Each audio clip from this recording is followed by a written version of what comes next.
Hello সবাইকে, বেরিয়ে পড়লাম আমি আর মা সন্ধেবেলা। তো এই ভিডিওটা ছিল 2 থেকে 3 দিন আগের ভিডিও, এডিট করা হয়নি, তাই ভাবলাম ছোট্ট করে তোমাদের একটা ব্লগ দিয়ে দিই কোথায় গিয়েছিলাম। তো আমি তোমাদেরকে আমি বলেইছিলাম যে আমি কোথায় যাচ্ছি, কি করছি, যতটুকু পারবো তোমাদের চেষ্টা করব তোমাদের সাথে শেয়ার করার। তো এখানে বোন দেখো নিচে এসে আমাদের টাটা করে দিয়ে গেল। আর এখানে মা আর আমি বেরিয়ে গিয়েছিলাম, কারণ রোড দিয়ে যাইনি, গিয়েছিলাম পেছনের রাস্তা দিয়ে হেঁটে হেঁটে গিয়েছিলাম অঞ্চলে।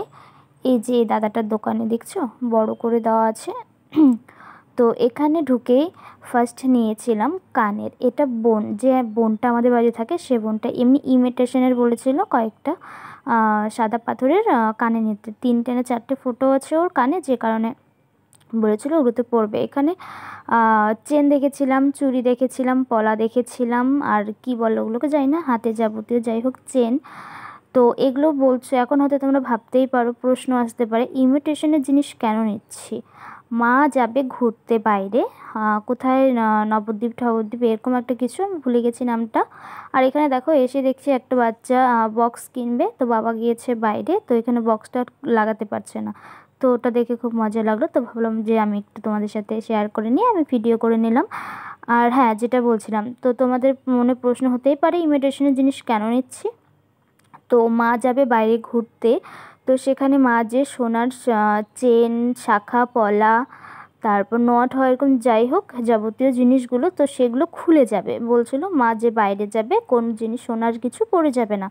তো ওদিকে নাকি বেশি চুরি ঠুরি হয়, মন্দিরে ঠন্দিরে ঘুরবে রোজ, যাই হোক যে কারণে বলছিল ইমিটেশনের জিনিস মার বাড়িতে নেই, যে কারণে বলছিল চলো কিনে নিয়ে আসি। আমাদের পাশে অঞ্চল আছে, চম্পাশরী থেকে সোজা এসে সামনে অঞ্চলের সামনেই এই দাদার দোকানটা খুবই ভালো, মানে এমন কিছু নেই যে দোকানটাতে নেই। তাই তোমাদের সাথে একটু দোকানটাও শেয়ার করলাম।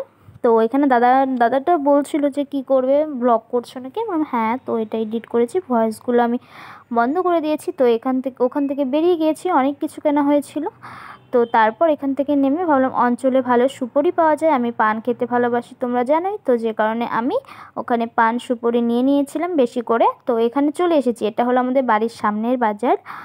ছোট্ট একটা বাজার আছে, মানে পাওয়া যায় না এমন কিছু নেই, সব কিছুই পাওয়া যায়।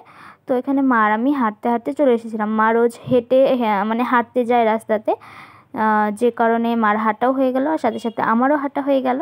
তো বেশিটা দূর না, যে কারণে আমরা হেঁটেই গিয়েছিলাম। তো এটা দেখো আমাদের গলি সামনেই, এটা হলো 3 নম্বর গলি, উৎপলনগর 3 নম্বর গলি থেকে নেমেই 2 নম্বর বাড়িটাই আমাদের। এই বাড়িটা দেখতে পাচ্ছ সামনে, এটা হলো রড বালি সিমেন্টের দোকান, সাথে বাড়িও আছে। আর 2 নম্বর বাড়িটাই ডান দিকে আমাদের, মানে 3 নম্বর উৎপলনগর 3 নম্বর গলিতে 2 নম্বর বাড়িটাই আমাদের। তো এই মেন গেট বলতে আমাদের এই দিকটাই মেন গেট, আর ওদিকটা আমাদের গ্যারেজ, যে কারণে ওদিক দিয়ে ঢুকলাম না, বড় গাড়ি ছিল, তো এই দিকটা দিয়ে ঢুকে গেলাম। আর এখানে রং টং হচ্ছে তোমরা তো দেখেইছো। তারপরে চলে গেলাম দুজনের উপরে, অনেক কিছু নিয়ে এসেছিলাম। আর তোমাদের এটা দেখিয়ে দিলাম, এটা নিচের রুম, এখনও হয়নি, কমপ্লিট হচ্ছে, ভাড়া দেওয়া হয়নি। সরি গাড়িটা না ছিল না, ফাঁকাই ছিল, ভেতর দিয়ে লাগানো ছিল, যে কারণে ওদিক দিয়ে ঢুকিনি, পেছনটা দিয়ে ঢুকলাম, মানে এই সাইডটা দিয়ে ঢুকেছি। তো চলে আসলাম দুজনে, আর কিছু শেয়ার করা হয়নি, তো আর কি বা শেয়ার করব। তো যাই হোক এখানে বাড়ি এসে দেখি বোন ভাত বসিয়ে দিয়েছিল, মানে যে বোনটা বাড়িতে থাকে, আর বোন ছিল ঘরেই ছিল, ও কালুদের খেতে দেবে। তো যাই হোক আজকের ভিডিওটা অনেক বড় হয়ে গেল, তবুও যাই হোক ভালো লাগলে লাইক কমেন্ট করে দিও, দেখা হচ্ছে নেক্সট ভিডিওতে।